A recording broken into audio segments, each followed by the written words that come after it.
Assalamualaikum warahmatullahi wabarakatuh. Bismillahirrahmanirrahim. Alhamdulillahirabbil alamin wassalatu wassalamu ala israfil anbiya'i wal mursalin wa ala alihi washabihi ajmain amma ba'du. Segala puji bagi Allah yang Maha Kuasa, Tuhan seluruh alam. Semoga salawat dan keselamatan tercurah selalu kepada Nabi dan Rasul termulia Muhammad Sallallahu Alaihi Wasallam beserta keluarga dan sahabat-sahabatnya. Ketemu lagi bersama saya Rahman di channel Islam Agamaku TV. Pada video kali ini saya akan menjelaskan mengenai 9 surat Al-Quran tentang traveling. Jadi zaman sekarang ini banyak sekali umat Islam yang menyukai traveling, bepergian atau melakukan perjalanan musafir.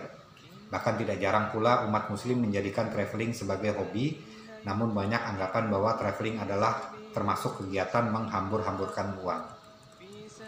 Padahal nyatanya ajaran agama Islam sendiri memperbolehkan ataupun mendorong umatnya untuk menjadi seorang penjelajah atau bahasa kerennya adalah traveler. Dan kegiatan atau aktivitas traveling ini baik bahkan memiliki pahala di dalamnya. Dalam melakukan perjalanan akan mendapatkan pengalaman dari segi positif atau negatifnya. Itu semua tergantung bagaimana persepsi, cara pandang, dan kembali lagi ke niat sang traveler. Apabila tujuannya untuk menyambung silaturahmi, mencari ilmu yang merupakan bagian dari ibadah, hal itu sangatlah dianjurkan. Kemudian di dalam sebuah hadis Rasulullah Shallallahu Alaihi Wasallam pernah bersabda terkait tentang hal positif yang bisa dilakukan saat melakukan perjalanan, yaitu mencari ilmu itu adalah wajib bagi setiap muslim, laki-laki maupun muslim perempuan. Hadis riwayat Ibnu Abdil Bar.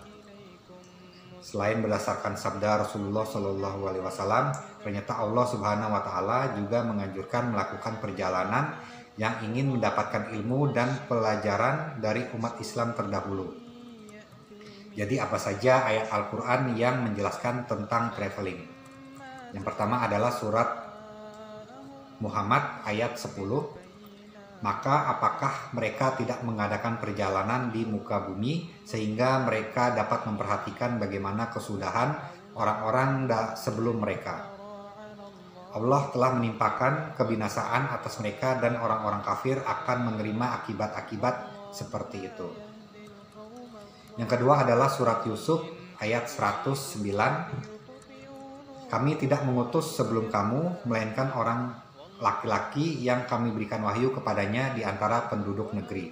Maka tidakkah mereka bepergian di muka bumi lalu melihat bagaimana kesudahan orang-orang sebelum mereka yang mendustakan Rasul, dan sesungguhnya kampung akhirat adalah lebih baik bagi orang-orang yang bertakwa. Maka tidakkah kamu memikirkannya?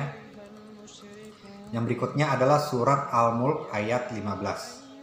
Artinya dialah yang menjadikan bumi itu mudah bagi kamu, maka berjalanlah di segala penjurunya dan makanlah sebagian dari rizkinya, dan hanya kepadanya lah kamu kembali setelah dibangkitkan. Yang keempat adalah surat An-Naml ayat 69 yang artinya katakanlah berjalanlah kamu di muka bumi lalu perhatikanlah bagaimana akibat orang-orang yang berdosa. Yang kelima adalah surat Al-Imran ayat 137. Sesungguhnya telah berlalu sebelum kamu sunnah-sunnah Allah, karena itu berjalanlah kamu di muka bumi dan perhatikanlah bagaimana akibat orang-orang yang mendustakan Rasul-Rasul. Yang keenam adalah surat Ar-Rum ayat 42. Katakanlah, adakanlah perjalanan di muka bumi dan perhatikanlah bagaimana kesudahan orang-orang yang terdahulu. Kebanyakan dari mereka itu adalah orang-orang yang mempersekutukan Allah. Yang ketujuh adalah surat Luqman ayat 31. Tidakkah kamu memperhatikan bahwa sesungguhnya kapal itu berlayar di laut dengan nikmat Allah, supaya diperlihatkannya kepadamu sebahagian dari tanda-tanda kekuasaannya? Sesungguhnya pada yang demikian itu benar-benar terdapat tanda-tanda bagi semua orang yang sabar lagi banyak bersyukur. Yang kedelapan yaitu surat An-Naml ayat 11. Katakanlah berjalanlah di muka bumi, kemudian perhatikanlah bagaimana kesudahan orang-orang yang mendustakan itu. Yang kesembilan yaitu surat Ar-Rum ayat 9. Dan apakah mereka tidak mengadakan perjalanan di muka bumi dan memperhatikan bagaimana akibat yang diderita oleh orang-orang sebelum mereka? Orang-orang itu adalah lebih kuat dari mereka sendiri dan telah mengolah bumi, tanah, serta memakmurkannya lebih banyak dari apa yang telah mereka makmurkan. Dan telah datang kepada mereka rasul-rasul mereka dengan membawa bukti-bukti yang nyata, maka Allah sekali-sekali tidak berlaku zalim kepada mereka, akan tetapi merekalah yang berlaku zalim kepada diri sendiri. Demikianlah ceramah agama yang dapat saya sampaikan pada kesempatan hari ini. Semoga dapat bermanfaat bagi kita semua dan dapat diaplikasikan dalam kehidupan sehari-hari. Lebih dan kurangnya mohon dimaafkan. Yang benar datangnya dari Allah Subhanahu wa Ta'ala, dan yang salah, hilaf atau keliru itu datangnya dari diri saya pribadi sebagai manusia biasa yang tidak pernah luput dari salah, hilaf, dan dosa. Jangan lupa subscribe, like, dan share. Tunggu saya di video-video berikutnya tentang agama Islam di channel Islam Agamaku TV. Semoga bermanfaat. Wassalamualaikum warahmatullahi wabarakatuh.